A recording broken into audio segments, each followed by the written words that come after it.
Hello friends, I'm here with the Work Sharp Precision Sharpening System. I think this thing is really well done. It's a nice affordable way to get into these fixed angle sharpening systems. So, a couple of things. It's got the clamping system here, metal jaws.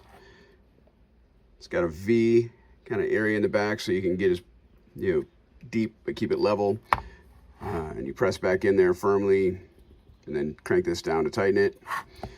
You can press in back here to flip the knife over.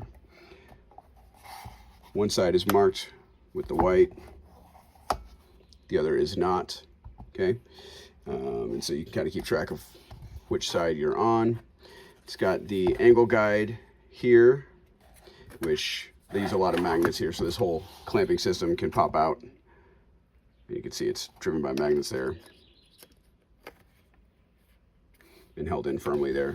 And then this shaft goes into under here and is grabbed by a magnet. Now, don't take the angle as gospel because it really just depends on how wide your blade is. So obviously if it's a wider blade, the angle is going to go up and get shallower. So I already have this zeroed out here.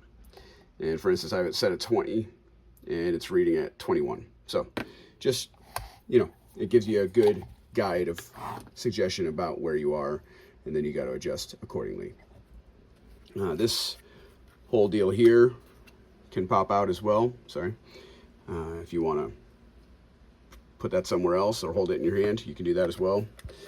I find the base is nice. It's got good rubberized feet to hold it in place, does not move around much.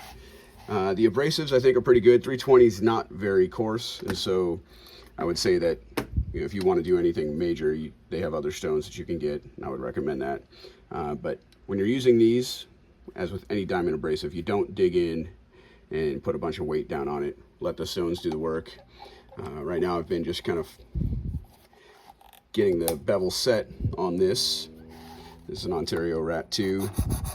And so you can set these stops as well, these rubber rings here, to make it so it doesn't go off the blade in either direction, okay?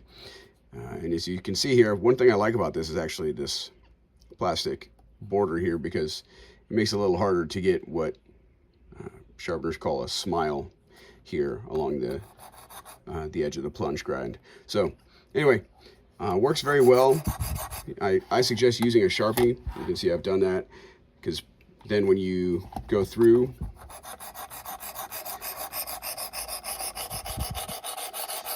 you just work your way up to the tip. And when you're doing the tip, make sure you don't roll over. Make sure you keep this thing level and only go halfway over. And you can look underneath if you want to make sure that that's the case. It's a little hard to get that angle on camera here.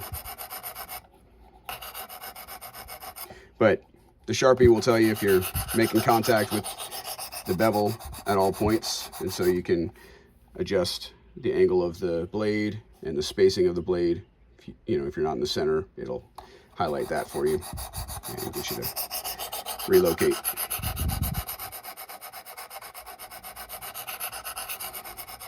Also advise having a good light when you do this.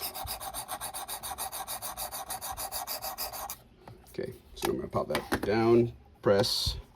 I'll take a look and see I've removed the Sharpie all the way around. So now I'm going to flip, do the same thing. I've been working on this for a while just to set the bevel because it was pretty messed up.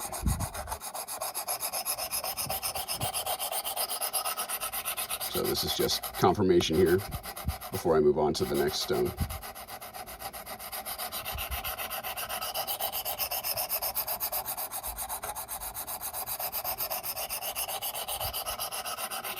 You want to make sure you do even strokes on either side